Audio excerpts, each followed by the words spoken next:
点的时间，那你们所有人的不在场证明就都作废了。死者身中9刀，有深有浅，浅的伤口只刺穿了表层的皮肤，而深的那刀直接贯穿了整个肺部。9刀，1、2、3、4、5、6、7、8、9，刚好跟你们的人数对上。你们所有的人在一起，给死者进行了一场审判。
可你们的审判，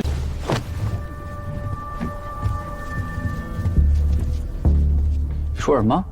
老刘说昨天晚上死者是用俄语说的“滚开”，马世英又不会说俄语，那谁会说俄语？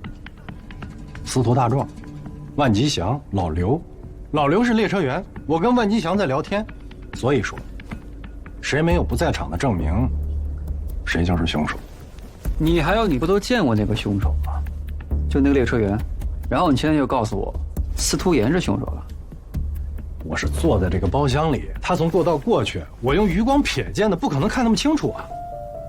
但启红小姐发现凶手的时候，司徒先生也按铃了，我想应该不是他。你是先去应的3号，再去应的1号，对不对？对。那司徒炎就完全有时间在你进去检查的时候，从3号房间先出来，然后回去等你。那如果是这样的话，我见到了就不是司徒大壮了。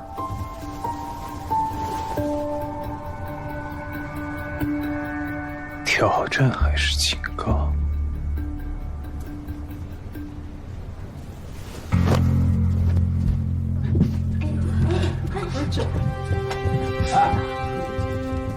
哎，大家待着别动。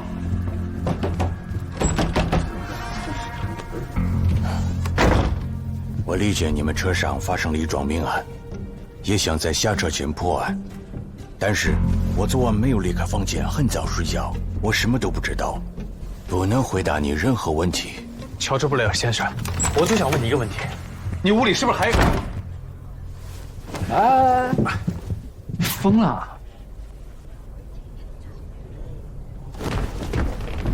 他是外交官，有外交豁免权，就算他是凶手，也轮不到咱们来查。利用外交豁免权来脱罪，那跟马世英利用外界来脱罪有什么区别啊？你这样毫无依据的闹事会惹出大麻烦的。这是外交事件，不是你一个人的事儿。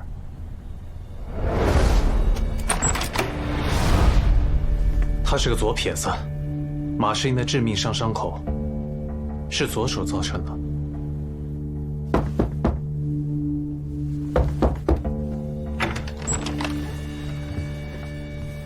你们想干什么？你知道我是什么身份吗？啊，是这样的，乔治·布雷尔先生，这车上呢发生凶杀案了，我们正在调查。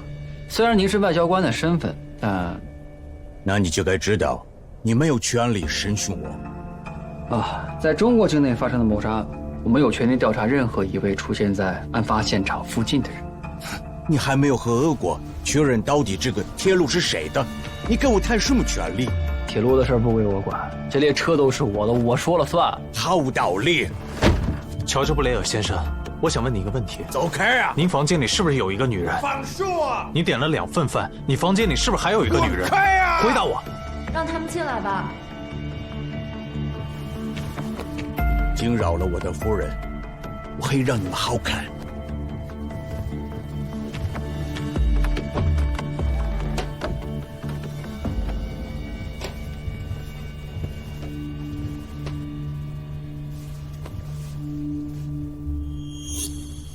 您好，夫人，很抱歉打扰你。我身体不太好，受不了风寒。我先生只是担心我的身体，两位不要介意。有话快说，说完就走，我们不喜欢被打扰。方便看一下2位的护照吗？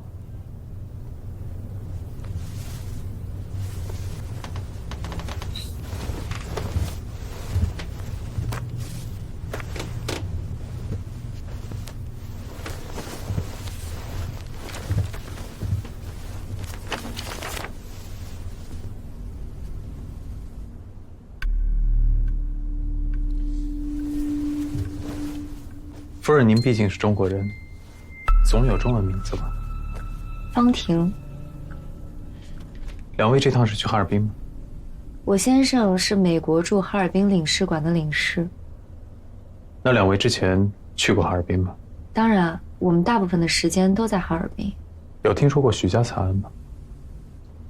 什么时候发生的？12年前。那时候我才11、12岁，还没到哈尔滨，对这件事情没有什么印象。你们现在正在调查的案子和这件事情有关吗？我们正在寻找凶手遗留下来的线索，虽然很冒昧，但是我希望……你们没有权利搜查我们的行李，不行。那如果我只想看一下夫人的首饰盒呢？可以吗？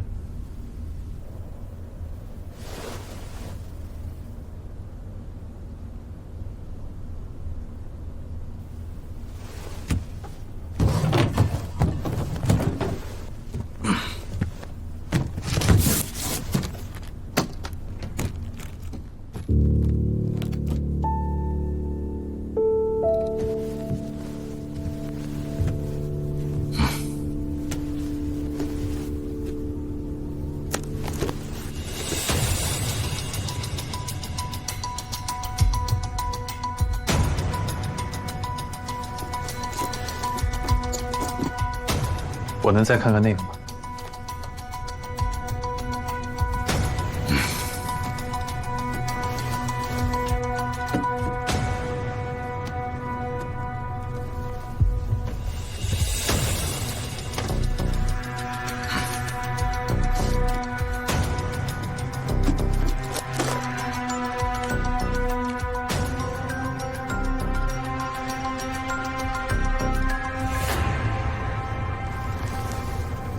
这些珍珠是？啊，我收拾行李的时候不小心把项链弄断了，因为来不及去修了，所以就先这样带上了火车。那您上车之后有离开过吗？比如说洗手间什么的？你们到底在怀疑什么？给我滚出去！滚出去！不要动手！别动手！来了，放手！不要这样！放开他！放手！你要问什么我都说，你们放开他。我没出去过，从上火车开始我就没有出去过。我昨晚也是早早的就睡下了。事实上，我们只知道死了人，到底死了谁我们都不清楚。我一定会让你们好看。如果真的是这样的话，您怎么解释这个呢？什么意思啊？这是我们在案发现场找到的。我想，夫人您的项链应该就是在那个时候断的吧？把珠子收起来的时候，唯独落了这个。如果真的是这样，一个门都没出去过的人，怎么可能有机会把珍珠落在别人的包厢里呢？我真的不知道你在说什么。你杀我！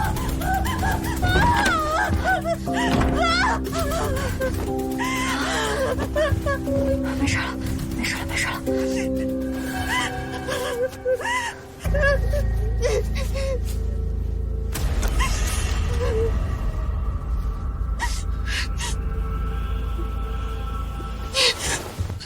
确实是凶器。我就是想拿包烟，我就看见那个匕首，我不知道他为什么会在我的包底下，我真的不知道。八成是凶手离开的时候顺手放在这儿的。这时候他会回来，他一定会回来的。你们也太不负责任了！你们应该公布调查情况。现在凶手就在我们之中，人人都有可能被害，每个人都要精神崩溃了。我们差不多已经找到凶手了，你们可以不用怕。我能看看包里的东西吗？嗯。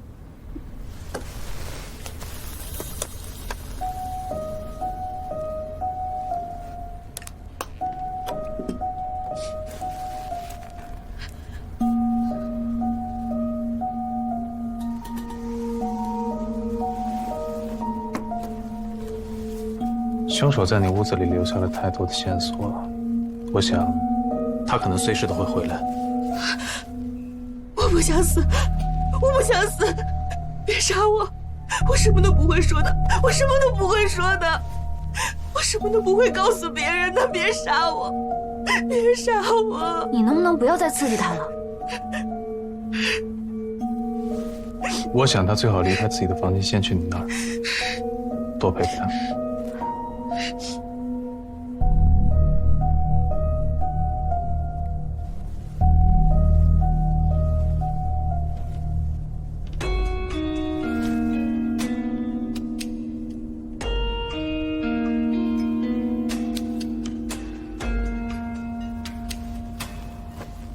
你是最接近凶手的人，所以你的回忆对我们来说非常重要。而且只要抓到了那个人，你就没有危险了。我把能告诉你们的都说了，这么多的线索，这么多的目击者，可是你们找不到凶手，你们还是找不到凶手。你放心，白鹿会陪着你，而且如果你需要的话，我们可以随时派几个人来保护你，你不会有危险了。所以，你能不能再仔细回忆一下昨天晚上的事情？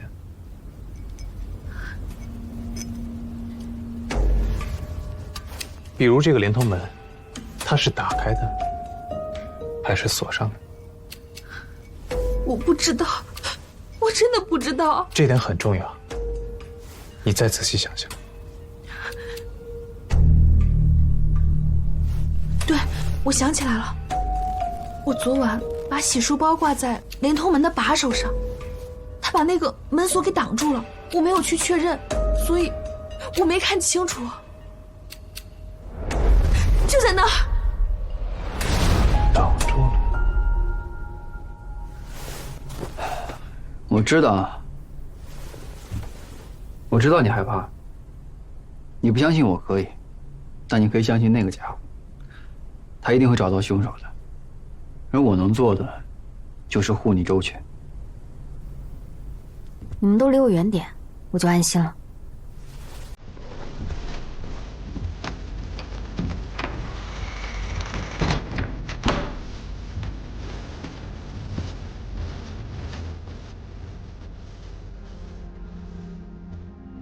接下来这个问题可能会有点冒犯，但从我昨天见到的情况来看，您跟马世英的关系非常好。照理来说，这种情况下，您应该不太会介意这扇门是否真的上了锁。为什么你还要让廖云再去确认一遍？就是因为这个世界上邪恶的男人太多了，所以才会有这么多不幸的女人。我想司徒大壮，你误会了，我早已不是你想象的那种女人，我也不再年轻。如今我出卖的只有让人高兴的本领，我只是一个歌妓。如今还是吗？对，我现在就是弹弹琴，唱唱歌。我也是怕马世英对我有多余的想法，所以才会特别确认连通门是否锁上。抱歉，是我失礼了。现在可以走了吗？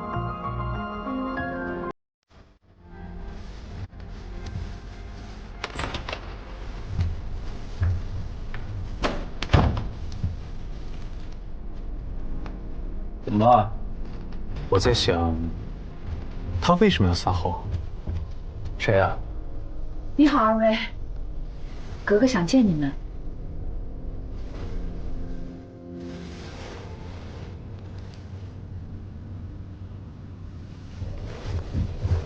二位请。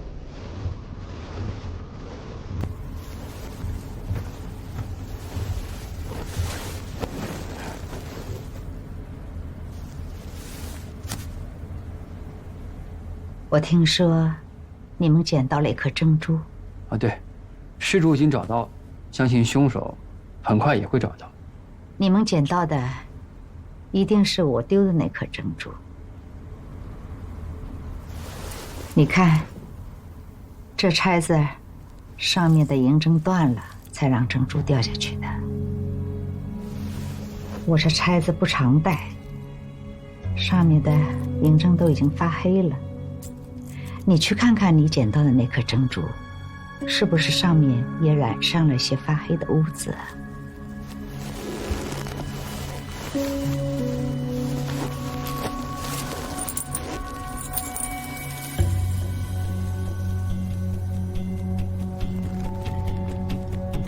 格格可知道这珠子是在哪捡到的？我都不知道什么时候丢的。昨天我带了这钗，没注意把它放回到盒子里了。是今天你们向我的下人问起珍珠的事儿，我才去看了一眼。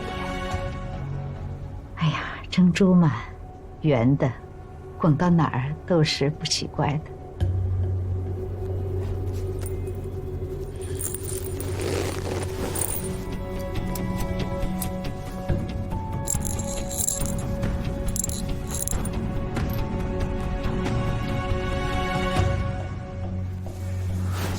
你说一个聪明人想要脱罪，他会怎么做呀？至少不会试图嫁祸给个外交官。现在事情变得越来越奇怪了。昨天1点前后，凶手躲在马世英房间里。与此同时，万吉祥、宗岩、刘子杰在一起喝酒。白露跟廖云相互证明没有离开过。石春善在格格房间里，刘子杰可以作证。那么接下来没有不在场证明的人，有我、启宏，还有布莱尔夫妇。1点1刻左右，石春善在过道里看到了陌生的列车员。这个时候，我跟启宏又先后按了铃，刘子杰可以作证。宗元都说过了，说你完全有时间，是我站在你这边。你是在怀疑我吗？哎，你要再查不出来，我完全有理由怀疑你在利用我把这个水搅浑。我先不跟你解释这些。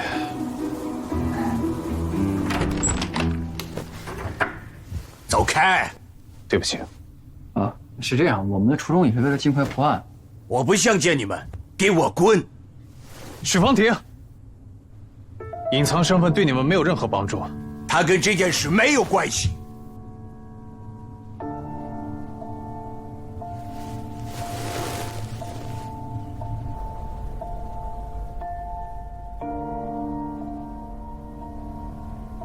是，我是许芳婷，我也知道死的人是马世英，所以我不敢说我的身份，一旦说出来你就会怀疑我，像现在这样。我们只想更接近真相。你没有审判马世英的权利，有人替你审判了，你该鼓掌，不是寻找价值。不管他是谁，他是个好人。不管他是谁，他是个杀人犯。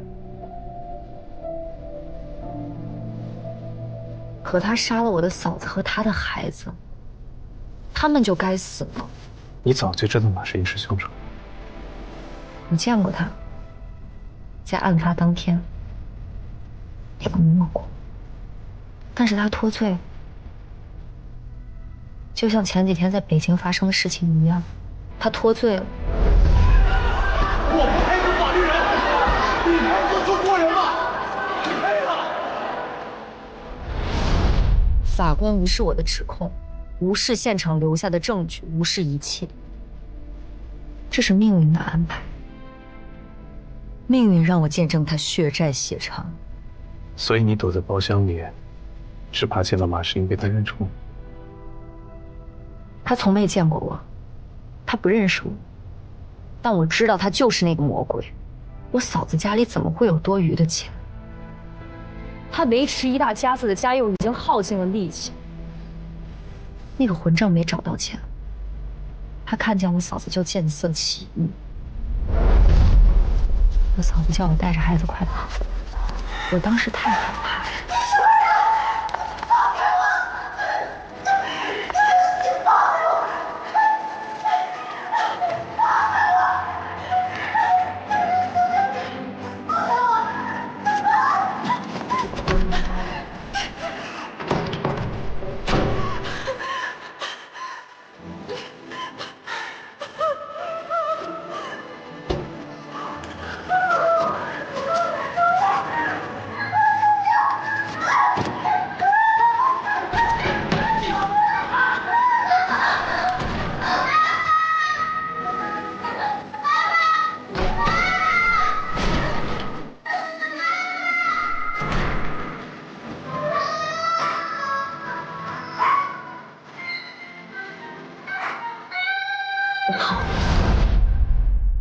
我扔下他们跑了。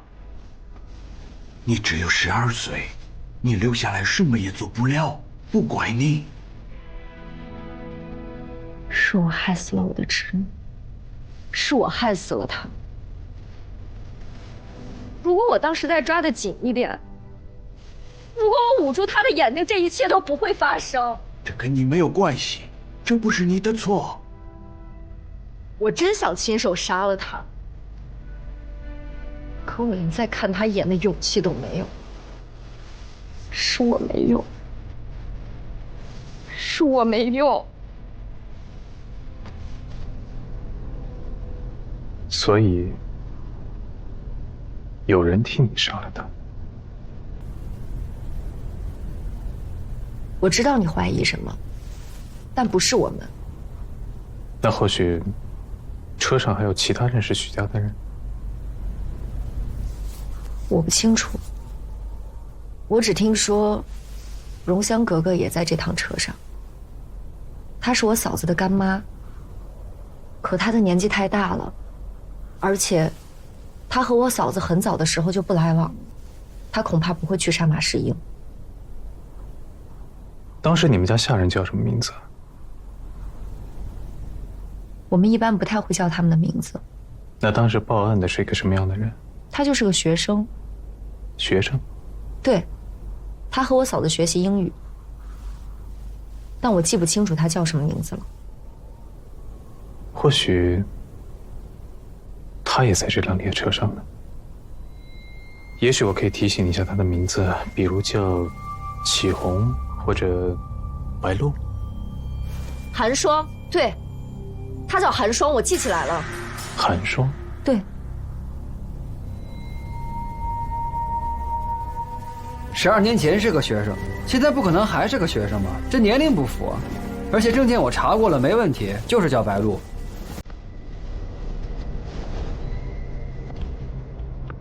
有问题。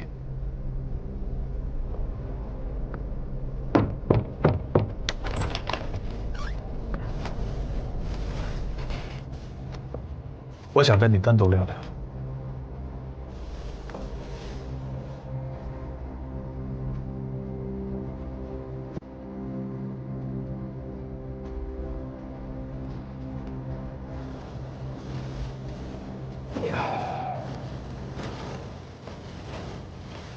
他们要聊什么？聊改名的事儿吧。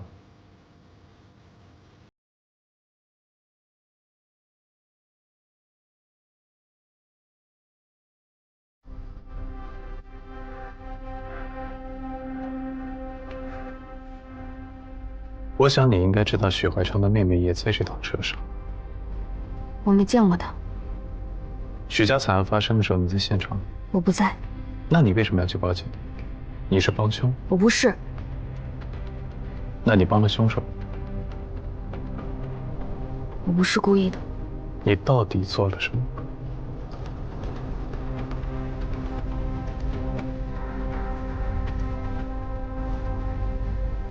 那年我9岁，跟着许夫人学英语。她对我很好，对我来说，她也是我的母亲。案发前几天，总有个车夫在门口徘徊，我坐过一次他的车。他说许夫人干了见不得光的事儿。案发之后，我就再也没有见过他。我怀疑他，所以我去报了案。警方说，我说的那个人的长相，和方婷说的凶犯的长相是一样的。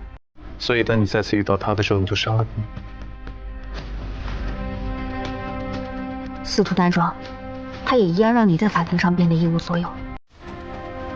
你也一样有杀人动机。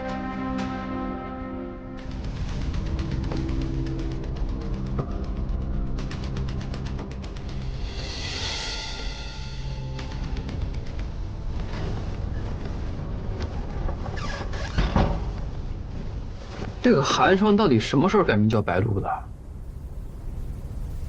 他没有改名。寒霜就是白露，白露就是寒霜啊。那为什么呢？我在给乔治·布雷尔夫妇念车上人员名单的时候，他匆匆忙忙就报了一个名字出来，说明他知道车上有他认识的人。人在情急的情况下撒谎，最容易利用到自己联想到的词语，比如蒹葭苍苍，白露为霜。我随便猜的。格格是许夫人的干妈，乔治·布雷尔夫妇又是许夫人的妹妹和妹夫，白露是报案人。那这么说，整车厢的人都和许家有关系，我也不奇怪了呀。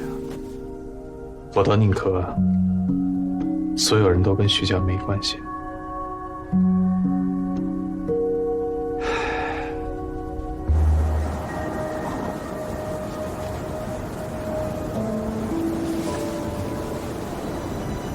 对，石春山是许家的厨娘，玉清出嫁的时候她陪着。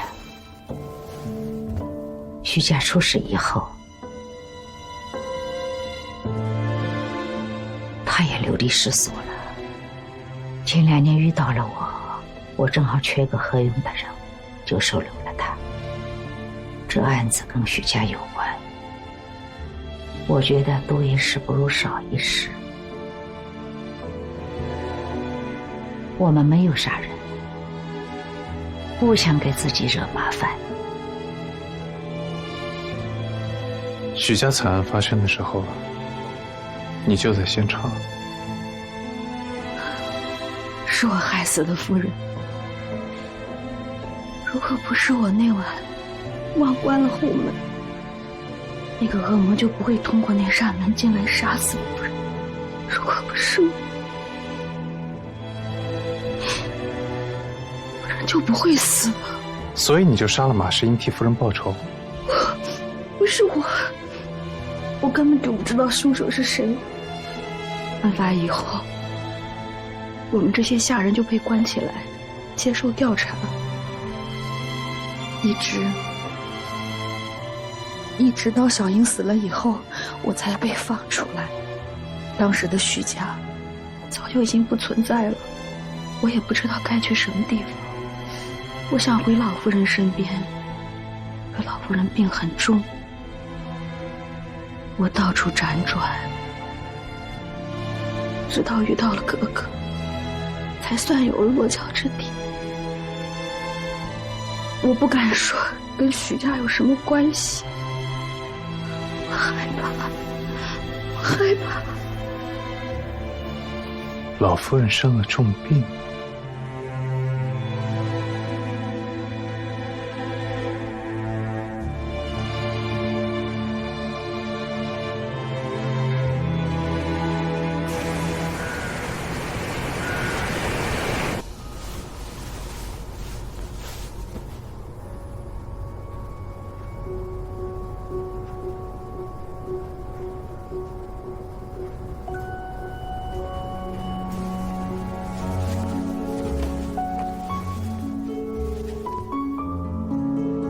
我已经知道了，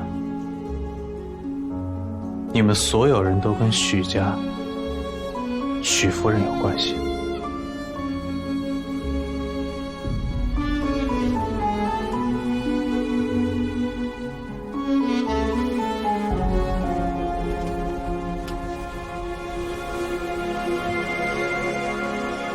那本书您带了吧？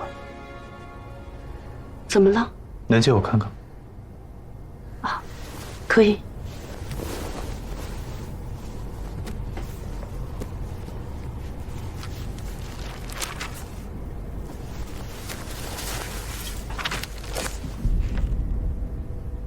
你年轻的时候可真美。先生，我想您是搞错了，那是我女儿抱着我的外孙，这是前2年他们照的，可能我保存的不太好。你说话，如果保存的不好，可能会产生褶皱，而发黄只能是因为时间的流逝。看得出来你很精心保存这张照片，哪怕它是30年前的旧照。我想，应该是因为你女儿已经不在了吧？怕您伤心，本来我不想提这件事的，可现在我不得不说，照片上的人恐怕不是您女儿跟您外孙，而是您跟您女儿。那次去哈尔滨见的，应该是您这辈子最难受的事儿。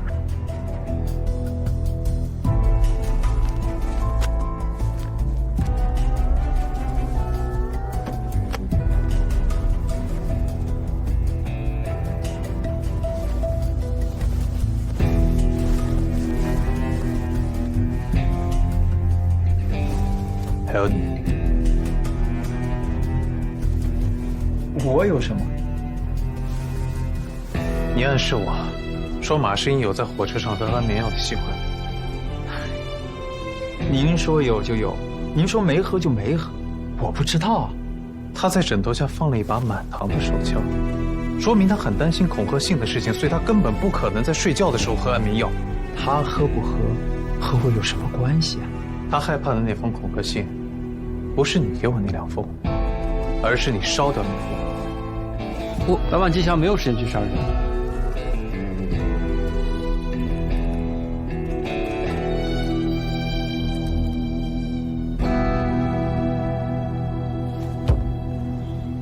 他就是个混蛋，他不应该杀许夫人。我父母死得早，为了活下去，我什么事情都做。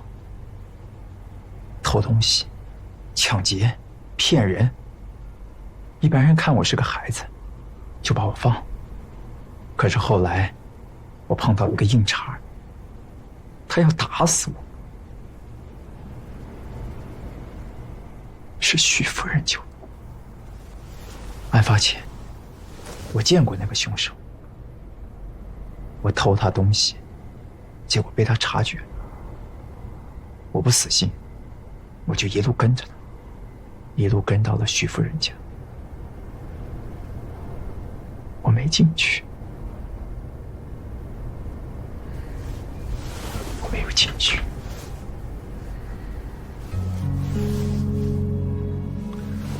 我可以负责任的告诉你，万吉祥绝对没有离开过包厢，至少马世英死的时候没有。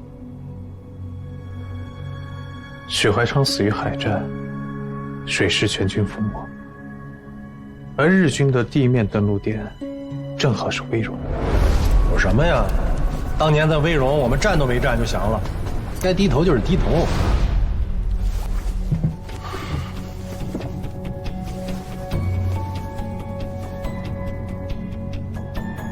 你为什么不喝酒？你这么想知道啊？那我告诉你，我负责转移弟妹，把她先送到奉天，再送到哈尔滨。但是中途我接到了别的命令，等我再回到哈尔滨的时候，就是案发的当天。那天晚上，我喝多了。我本来应该那天晚上去确认一下她的安全，但是我喝多了，所以，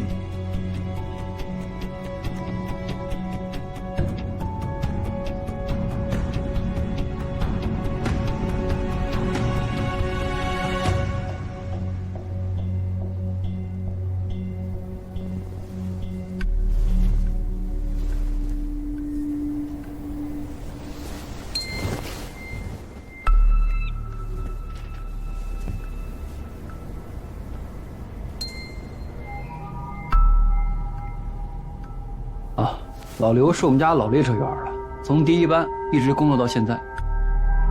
小英姓刘吧？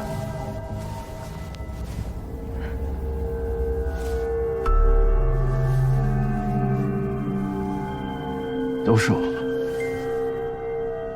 都是我。我居然连自己的女儿都不相信。如果不是我，她不会委屈的自杀。但是受了委屈。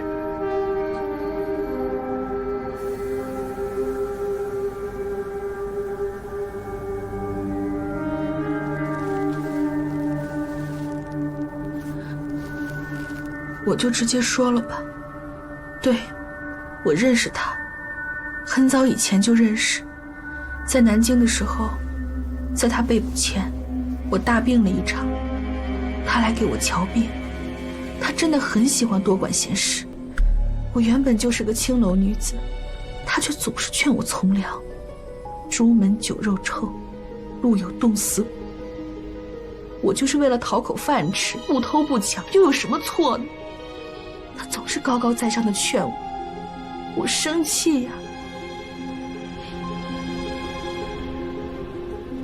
就把他跟怀昌的事情说了出去。他鼓吹什么不好，非要在那个节骨眼上鼓吹维新。后来，他逃走了，去了哈尔滨。我为什么这么害怕？我是害怕凶手来杀我呀。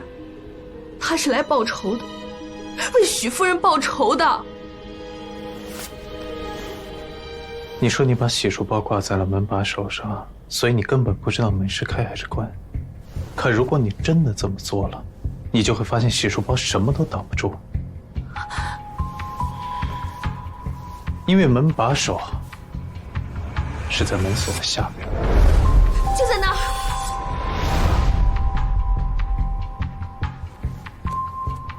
来的时候我看了一篇社论，内容记不清了，可我记得作者的名字叫做怀昌。你包里装有弹琵琶用的甲片，可你的手指上却没有拨弦留下的薄茧，反而是你的中指、你的小指外侧有厚茧。你早就从良了，成为了一名作家。你用你的方式，让许夫人继续活了下去。我就是想活得漂亮一点，给他看，可还没来得及。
马世英极其爱表，这样的人怎么可能会在睡觉的时候戴着表呢？也就是说，1点15是凶手制造出假的死亡时间。既然杀人时间不是1点15，那会不会是在那之前呢？这也是你们希望我去相信的。0点40的时候，我被马世英房间巨大的声响吵醒，然后我就听到他用俄语让列车员滚。接着万吉祥跟宗岩就告诉我，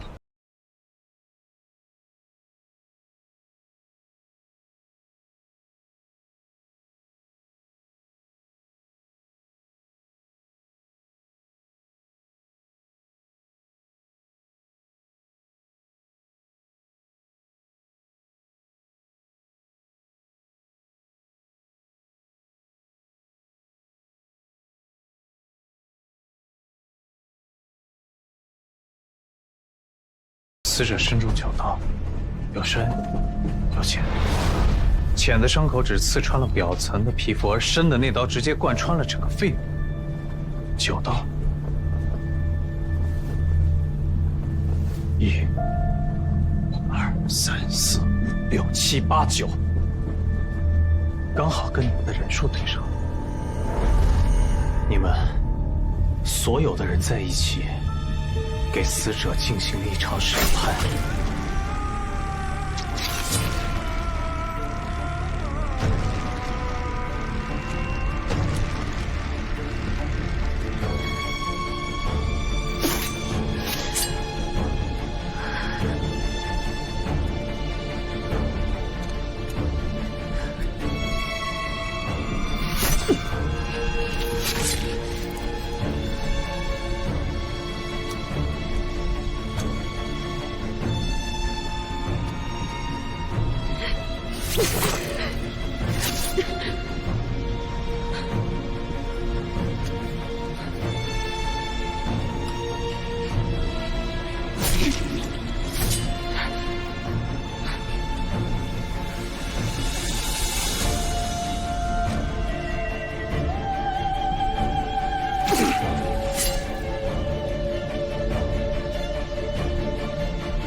可你们的审判，你们自己也清楚，所以你们制造了不在场证明，甚至想把我也拉进去。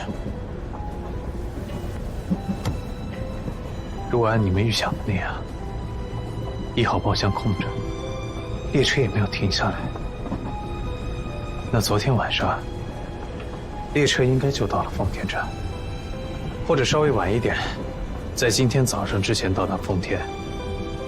你们中间有的人已经下车了，剩下的人则留着那套穿着制服的凶手的证词，无懈可击。没有人会怀疑你们。不过情况有变，你们也意识到了这点，所以有的人扔下了烟斗通票，有的人扔下了珍珠，还有人穿着红色旗袍吸引我的注意力。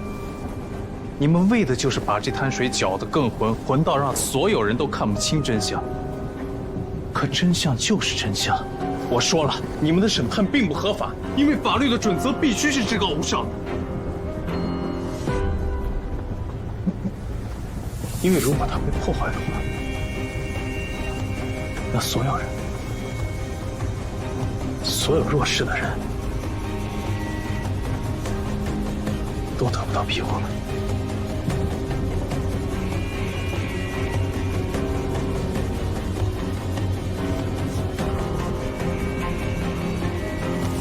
大壮，刚才列车长拿到了加急路签，奉天的警方已经封锁了车站，只要车一进站，他们就实施抓捕。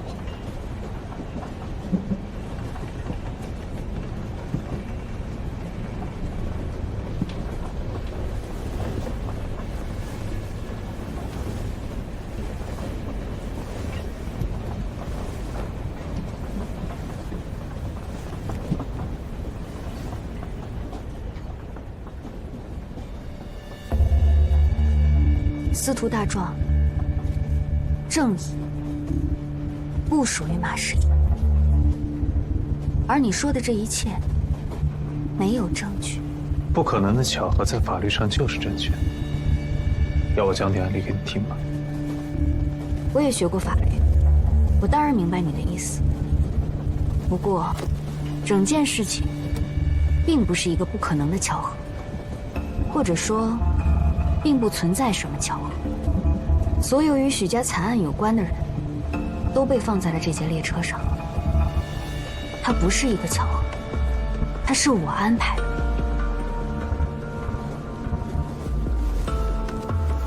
1号包厢的车票，所有包厢的车票都是我买的，所有人都是被我邀请到这节列车上的。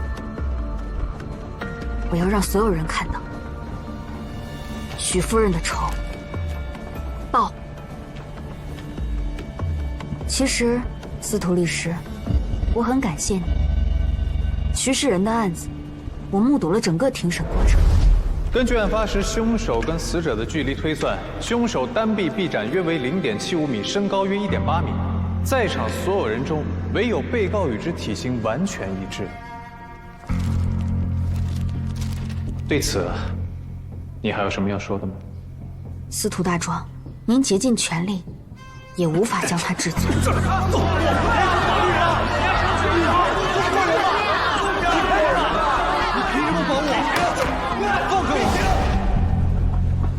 法庭不能主持公道，那就应该另有人制定规则。所以，我要给他死刑。代表车上这9个人，我从一上车开始，就利用马世英好色这一点，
我只好去他的房中，脱下列车员制服，然后换上了旗袍。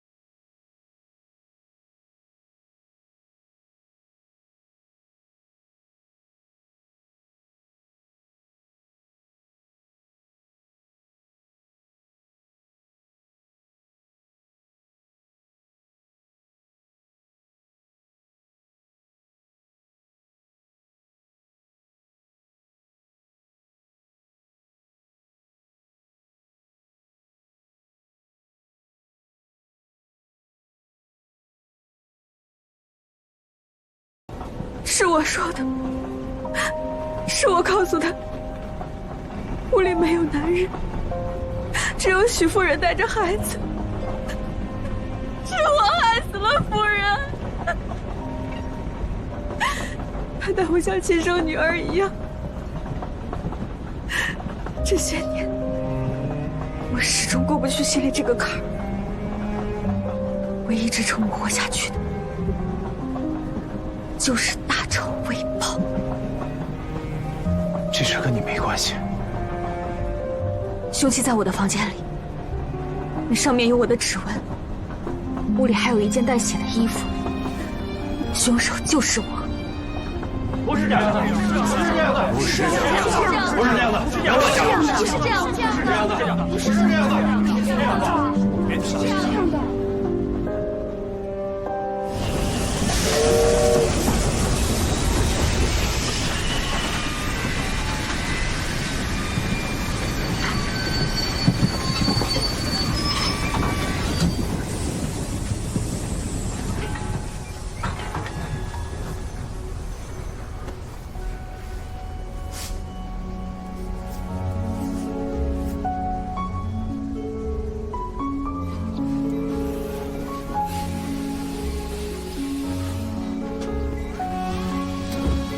辛苦了，上尉。哎，马世英呢？2号包厢。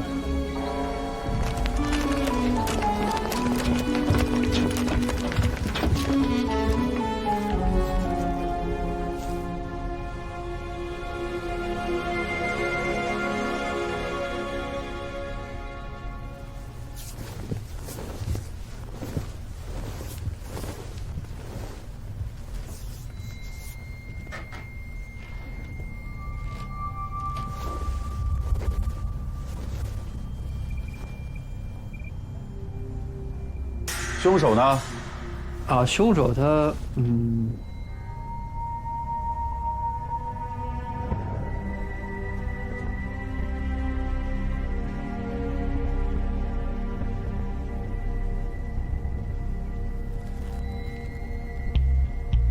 下车了。下车了。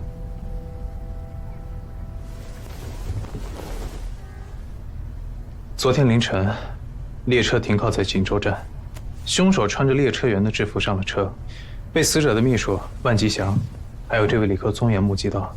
接着，他用万能钥匙打开了马世英的包厢，因为死者有睡前服用安眠药的习惯，所以在没有抵抗的情况下被杀死在2号包厢中。接着，他反锁了门，由连通门进入了这位启红女士的3号包厢。趁着这位女士熟睡，他逃离了，并在列车再次启动前下了车。哪一站？锦州站。凶手长什么样？我可以协助你们做凶手的画像啊，我可以做证人。死者的家属呢？那个，他是我老板。一起下车。哎，好嘞。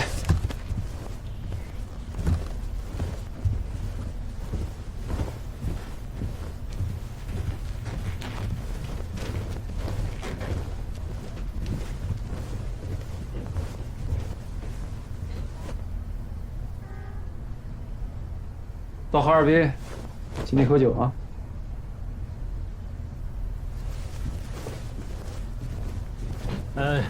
丰田站到了，下车的旅客，请您带好自己的行李。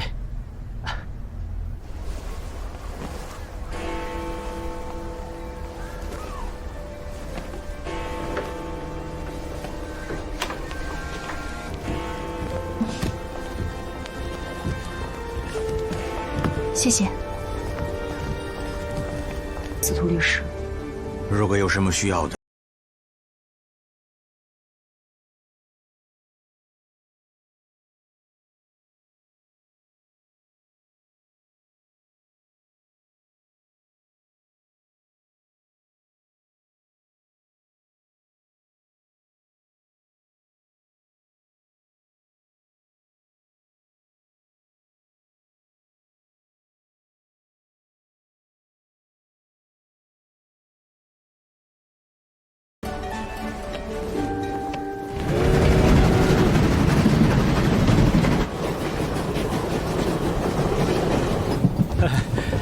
来，这是我收藏的最好的红酒，请2位品尝。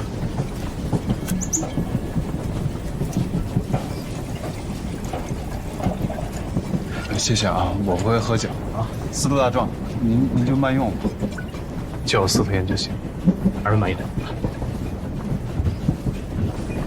我能不能叫您司徒大哥啊？谢谢您请我吃饭，以后在哈尔滨有用得着小弟的地方，您尽管吩咐。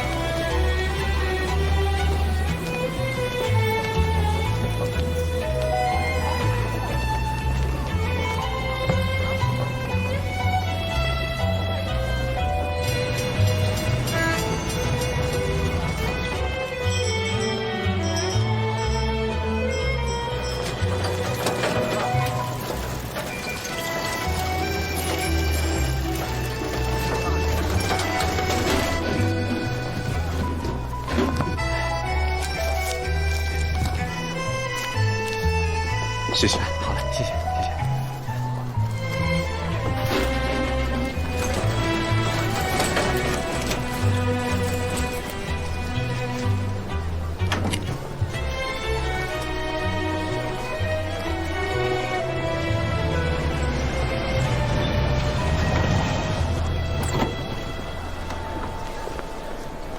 师母，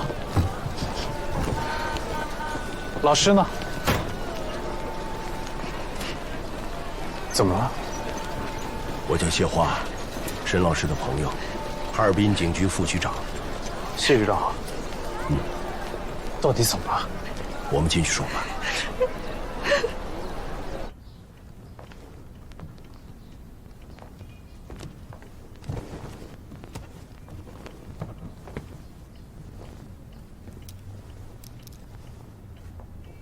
司徒，我上楼休息一会儿，你和谢局长先聊。好。抱歉。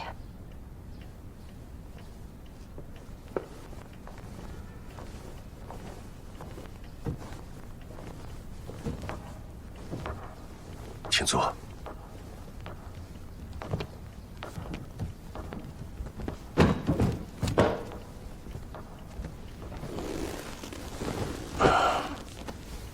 谢局长，我老师他到底怎么了？老毛病了，他一直有心脏病，突然发作，想送医院的时候已经来不及了。什么时候的事儿？就昨天，昨晚上我们一起赴宴，宴会还没结束，他忽然感觉不舒服就……哎，你没来的时候啊，沈律师没少向我提起，本来想着你过来以后会是他的一个好帮手。谁知道出了这种事儿？你现在过来也好，帮着操持一下家里，多劝劝你师母，节哀顺变吧。老师待我如此，我会照顾好师母的。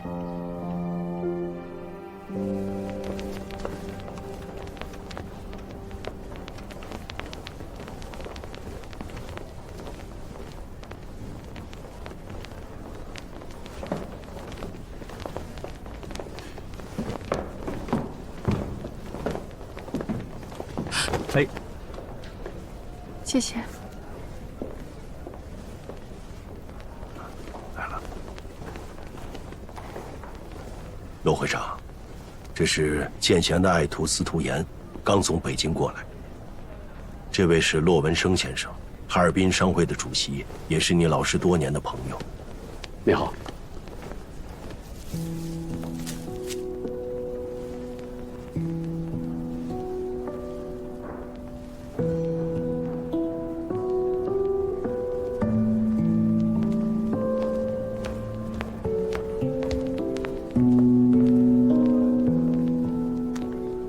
夫人，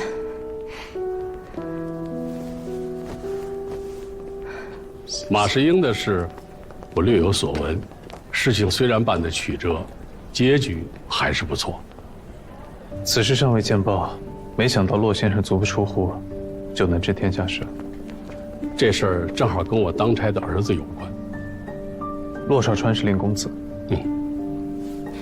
文生，咱们先进去吧。啊，这边请。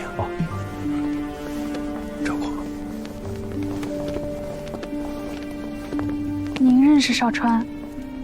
是。那您知道他什么时候回来吗？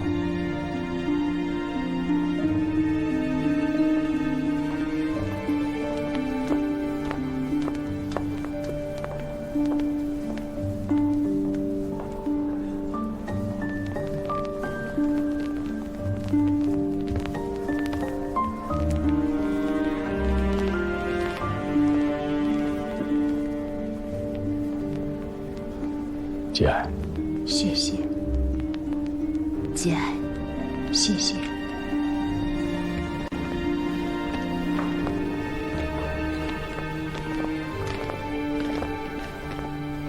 我们就先回去了。好，景轩，跟谢叔叔、杜叔叔说再见。哎，不要叫我叔叔，叫我杜老板或者老杜就行。我没那么老吧？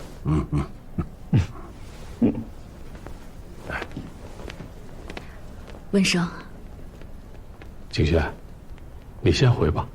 好，那我先走了。那个事儿，咱们晚上回去再说好吗？文生，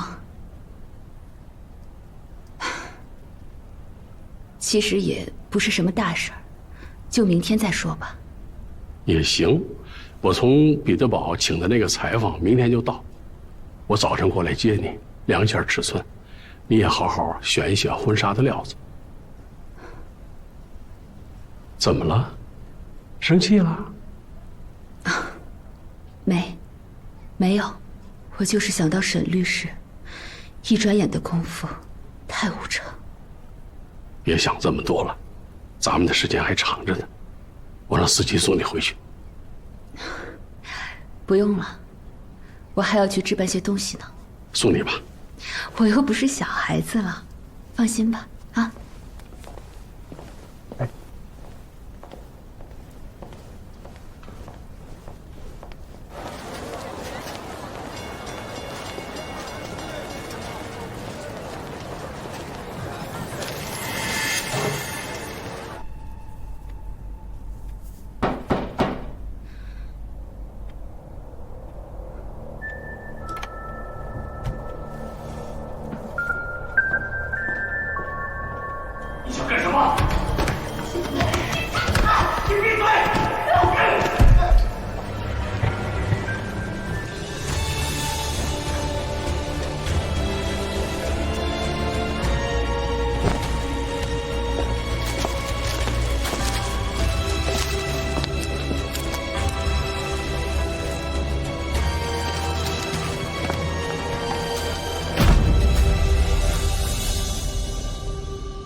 司徒，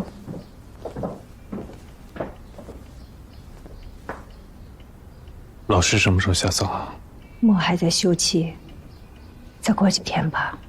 到时候，我想把他和思琪葬在一起。等我100年之后，师母，您还年轻呢。等你到了我这个年纪啊，你就会知道了，死亡是个回避不了的话题。这些年，我把思琪送走了，现在我把你老师也送走了。他们父子俩倒是团聚了，把我一个人孤单单的留在这世界上。师母，以后我会像思琪师兄那样侍奉您左右的。你那么年轻，我不能一直拖累你。好了好了，不说这些了，我出去一趟，你自己吃饭啊。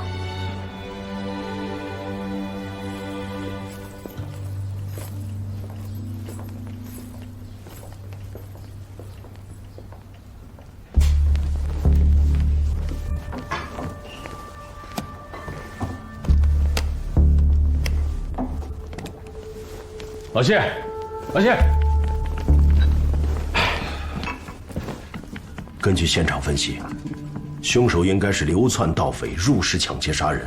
我们判断凶手一定会尽快脱手抢到的珠宝首饰。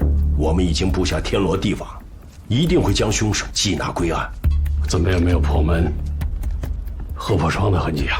可能是他大意了，误把凶手放了进来，也有可能被尾随了。一定要抓住凶手，我千刀万剐了他！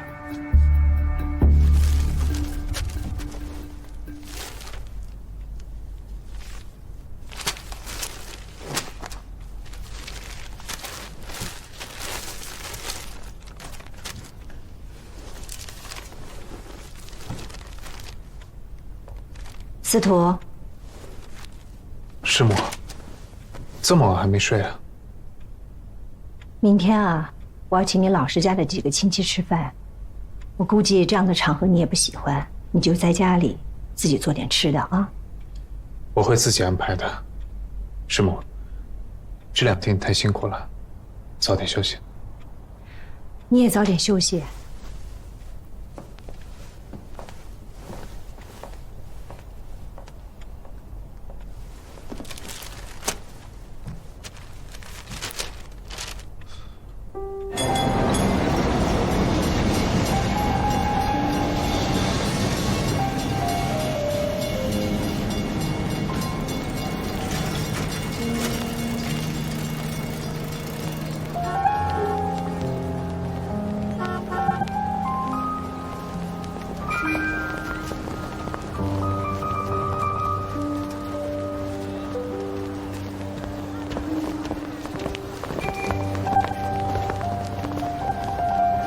京酱牛排，炸酱意大利面，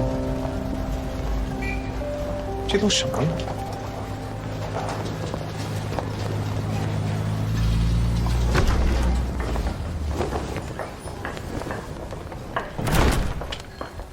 你好，先生，请问您几位？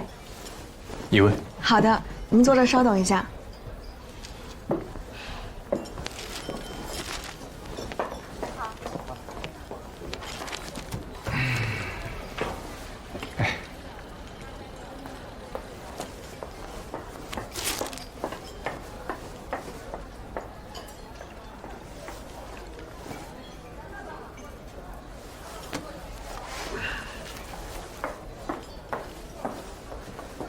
你好，先生，今天本店爆满，你想吃点什么？我先替您下单。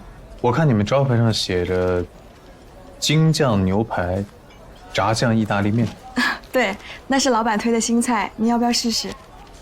挺有意思啊。所以你们家到底算中餐还是西餐？西餐的话能这么做吗？怎么不能啊？这就是我茉莉餐厅的特色，你上别的地儿还吃不到呢。得了吧你，还不是因为你西餐做的不好，才弄得这样中不中洋不洋的。别费那些话，你就说味道怎么样？你是瞎猫碰上死耗子了。好吃就好吃，你要这么说，我今儿非给你的牛排上加一块豆汁土豆泥，你也试试呗。行，那给我来一个炸酱意面。好嘞。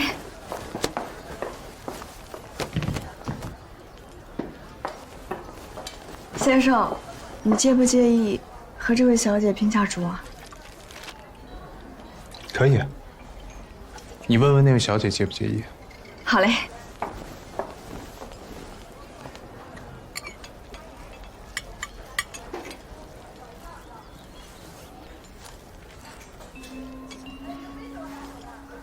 不好意思啊，您点的不是牛排吗？不好意思啊，我平时都点的是意面，今天被老莫塞了份牛排，所以，要不然我把这碗面……没事。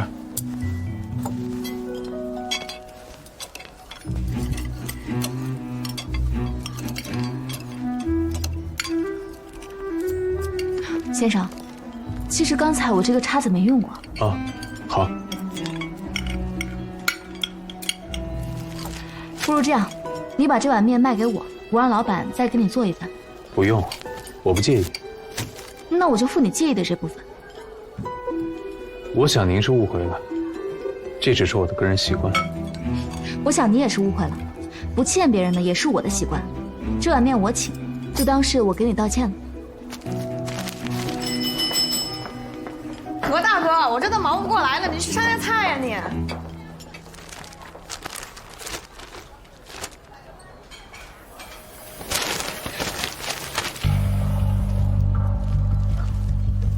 你怎么不嫌这报纸也是我看过的？我买的。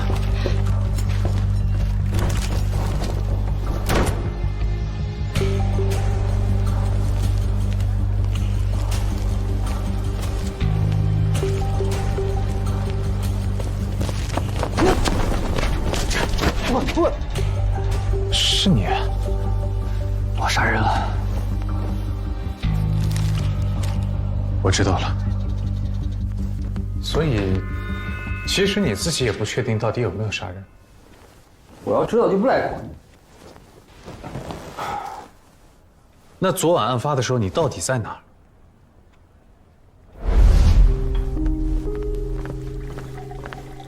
你知道你还有家吗？非要把我锁起来，爸，你锁不了我了，省省吧。混账！父子俩有话好好说，干嘛要动手啊？赶紧给你爸道歉。该道歉的不是我爸。你这个畜生！哼！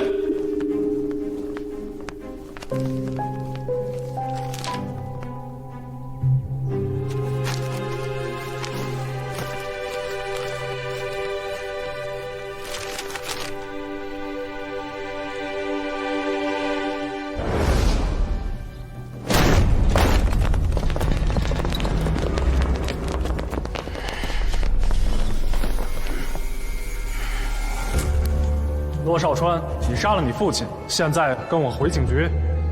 什么？我们怀疑你杀了陆文生。啊！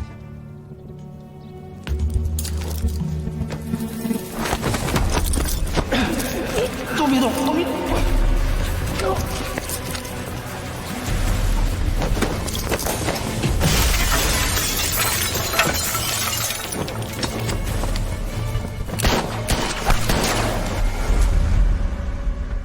断片儿不记得。那魏敏熙被害的时候你在哪？魏敏熙，报纸上说，你对你父亲田房不满，先杀后母，再杀亲爹。有脑子的人谁看小报啊？小报的话能信吗？再说魏敏熙死的时候，我还在奉田呢。这件事我帮你查清楚，可我也得有一个知晓案情的渠道吧？啊。这样，你去找邹敬轩。邹敬轩，我未婚妻。你还有未婚妻呢？是我爸给我定的亲，可能对我来说就跟我亲妹妹一样。你去找他，就说你是我朋友，想了解案情，他一定会帮你的。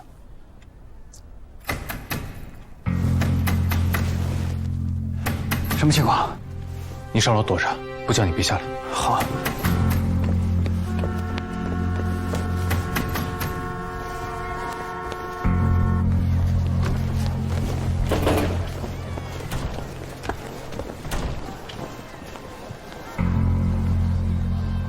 几位是？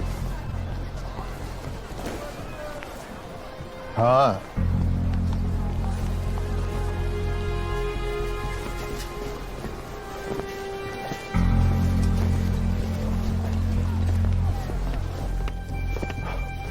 我来拿骆家的文件。骆家的文件只有骆家人才有权查看。我只拿遗嘱。遗嘱也一样。必须有骆家全体成员在场的时候，由律师宣读才能生效。那现在沈律师已经不在了，我找谁呀？我就是律师。我是沈律师的学生司徒言，刚从北京过来。骆老爷还有谢局长都认识我。哦，那就快拿去吧。稍等。司徒言。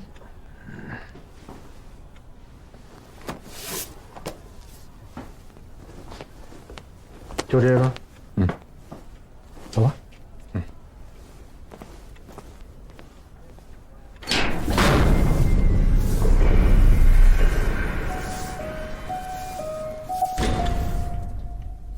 以上就是骆文生先生的遗嘱。因为魏女士意外身故，其名下遗产归入骆少川继承范围内。除此以外，各位还有什么问题吗？大伯是真的把我当家人。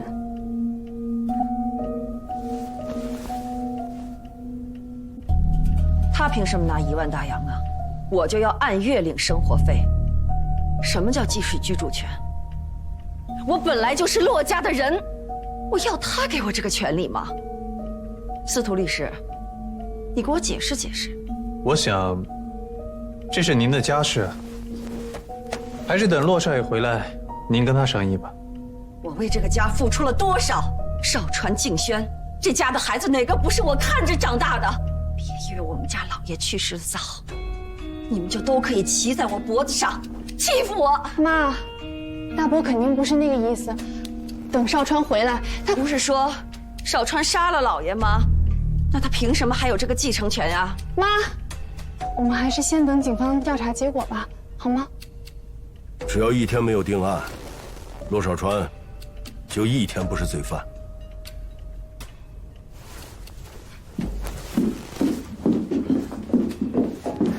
邹小姐，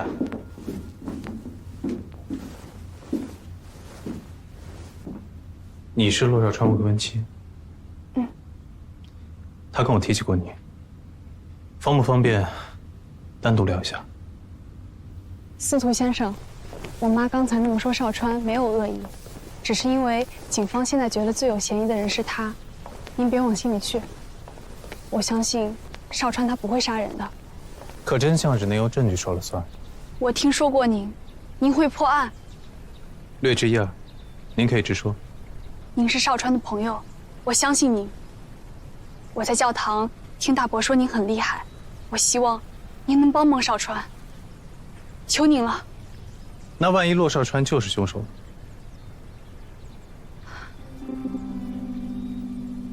警方为什么怀疑骆少川？因为证据都指向他。还好有谢叔叔在，警方一时不敢往他头上泼脏水。但是少川不知去向，我担心谢叔叔会顶不住压力，最后拿少川结案。毕竟大伯现在已经不在了，没人能镇得住他们。当然，如果最后您查到真是少川，他也应该受到法律的制裁。好，我要先知道案发的全部经过，以及警方现在了解的证据。妈，你给我过来。是不是老骆有什么事儿要单独交代我们敬轩啊？妈，不是这样的。你闭嘴！知人知面不知心，像这种总是跟我们豪门打交道的律师得防着点儿，谁知道他安的什么心呢？再者说了，我现在应该是骆家唯一合法的继承人，你是我女儿，可不能被这种天天靠卖嘴皮子吃饭的男人给骗了。走，我们走。妈。我以骆少川未婚妻的名义，正式任命司徒先生调查大伯的死因。邹小姐，这不符合规矩。司徒先生是少川的朋友，在东方快车上还帮过少川大忙。再说，少川要是走投无路，说不定会去找他呢。谢局长，我多少也算有点了解骆少川，应该能帮上忙。资金数目都已经审查完了，这个应该。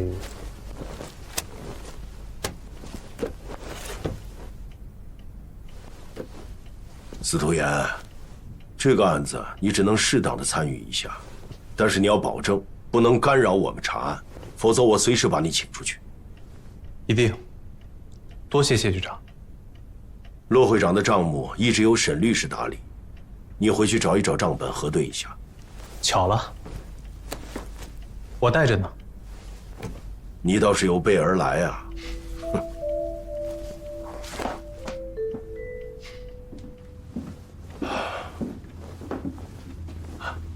来，老包，找个由头查查老沈家。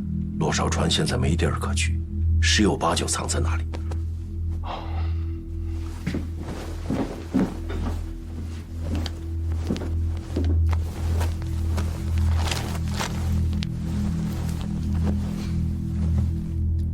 我先给你讲讲经过，还有我们掌握的线索。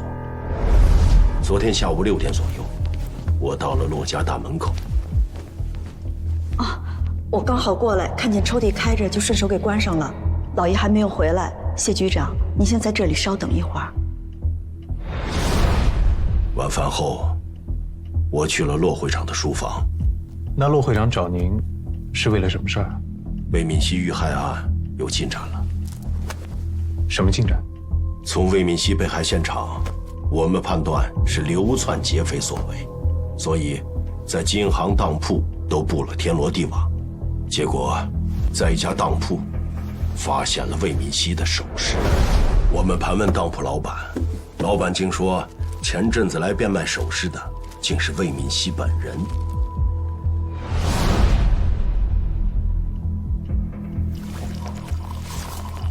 哎，这不是大伯送给魏姨的生日礼物？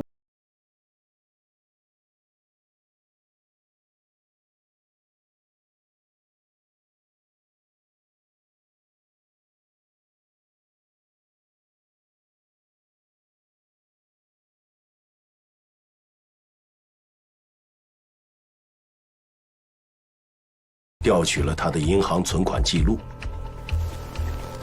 发现账上是空的。这儿不用你了，忙自己的吧。是，老爷。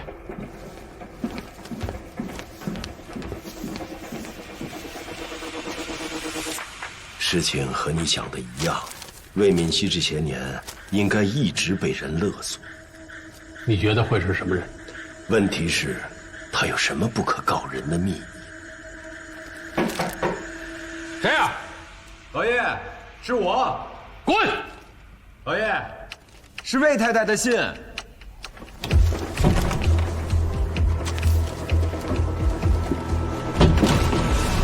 魏姨被人勒索，为什么？为了嫁入豪门，只得冒点险。这女人可不是什么善茬儿。你想想啊，她和大哥是青梅竹马，那大哥穷的时候，她怎么没想着嫁过来呀？非要嫁给一个既酗酒又打老婆的男人，图什么呀？不就是图钱吗？谁成想啊，咱们骆家没2年就发达了，大哥就成了首富。哎，巧了，他和大哥又在哈尔滨重逢了，而且没2年，他们家男人就死